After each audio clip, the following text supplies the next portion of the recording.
guys, good evening. Welcome back. Let's just talk about visa and children visa. So, for tonight, huwag kayong magtataka kung bakit palagi po akong naka-wear ng robe kasi malamig na po dito. It's always raining. It's almost everyday raining. So, and also the winter is coming. So, medyo malamig na talaga, kaya kahit nasa bahay lang ako, kahit nasa loob ako ng kwarto, palagi po ako naka-robe. Kasi ginawin po akong babae. So, ayun po guys, let's just talk about children's and visa spouse. So, may dalawa pong option na pwede nyo pong ipapaprocess yung family mo.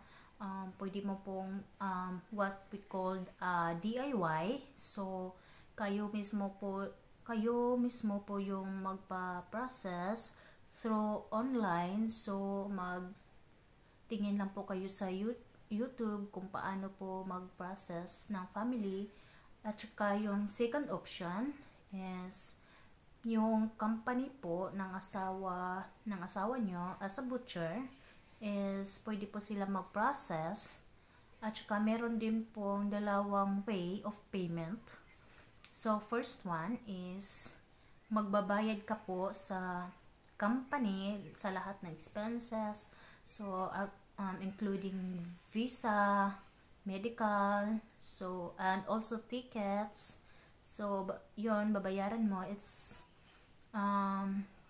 sa pagkakaalam ko it's around, kasi yung friend ko is sabay silang pumunta dito, asawa niya at saka yung anak niya isa, so dalawa lang sila. So mga nabayad nila sa company is it's around 5,000 pounds. So 5,000 pounds. So kung sa Pinas yun, it's around 5,000 pounds.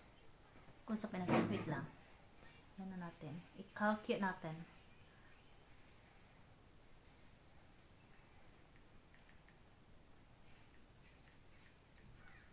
So, it's around 350,000. Dalawa na yun. Tapos, yung second option is pwedeng i-deduct yun sa salary mo, sa sahod mo. Every week yun dinideduct ng company. So, wag po kayong mag-alala kasi hindi po yun ganun kalaki ang i-deduct nila. Katulad po sa amin, nung ako lang po kasi mag-isa, tapos naiwan yung anak ko doon sa Pilipinas.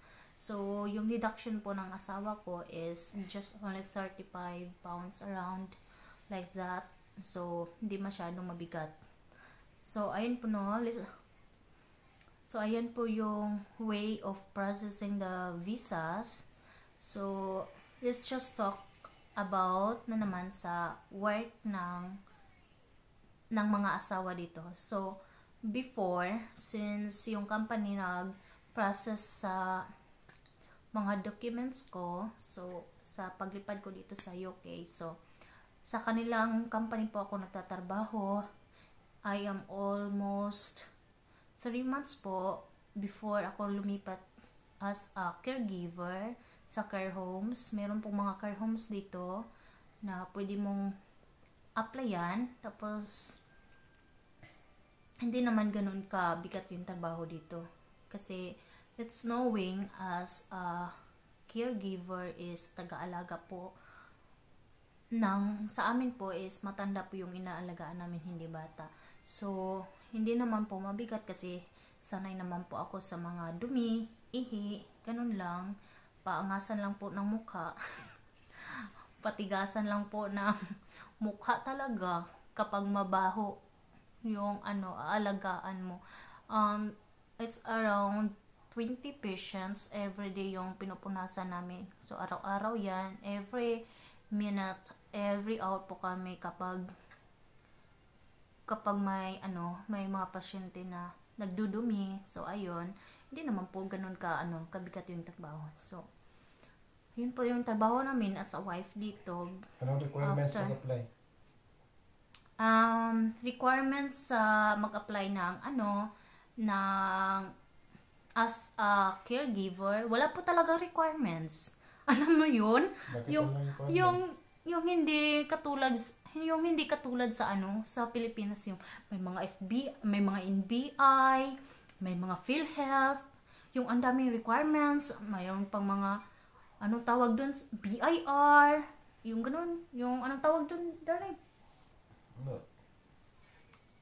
Yung yung card. Health certificate. Health card. Meron pa ding health card, meron pa kinukuha sa Sangguniang Bayan. Sangguniang Bayan ba yun? Iwan ko nakalimutan ko na. Tapos ang dami talaga requirements sa Pilipinas compare dito. Alam mo, yung requirements dito is just only one. Alam mo, dapat nakakaintindi ka ng English, speaking in English. Dapat, tip ko lang kapag mag-a-apply ng ng caregiver, kasi usually yung mga tao dito is parang sobrang na talaga nila, gusto nilang parang mahilig sila sa chatting. Yun bang sa Pilipinas is mahilig sila makipagmarites, ganun. Yung dapat parang friendship kayo ba? Parang friends lang kayo nag-uusap, ganun. Ganun lang. Dapat sa lahat ng questions na binabato sa iyo, dapat may answer ka talaga. Parang the way you talk na para lang kayo mag-friendships, ganun. Parang lang kayo mag-friends. Ganun lang. So, walang kaek-ekan. Hindi tulad sa Pinas. Ang dami talagang requirements, nakakaloka.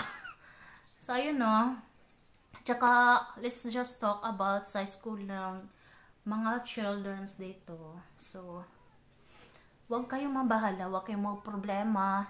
Kasi, sa school supplies, may mga libre po dito. At tsaka, yun sa school uniforms naman po, may shop po dito na nagbibigay ng libreng uniform. So, depende po yun kung anong school yung nag-eskwela yung bata. So, depende po yun. Sa mamili ka lang, meron ding socks, merong shoes, merong slacks. So, parang lahat na, meron, libre na po. So, wag po kayong magbahala kung ang mga anak nyo ay hindi pa marunong mag-English, mag-speak ng English, kasi hindi naman po talaga totally yung teacher nila is ipupush yung bata na mag-speak talaga ng English. So, hindi po sila ganun dito. Hinayaan lang po nilang ang mga bata na matuto in a way na sila po yung makadiscover. So, huwag kayong mag-alala kasi almost lahat ng tao dito is mababait talaga. At saka sobrang palakaibigan nila. Para lang kayong magkakaibigan. So, ayan na po guys. Sana may natutunan po kayo sa video ito. Walang muwang-muwang. Hindi ko alam kung nagkaka-rambol na po yung Tagalog ko. So, I hope may lesson learned kayo at saka may naitulong ako sa inyo. So, don't forget to subscribe and like and share. Thank you. Good night.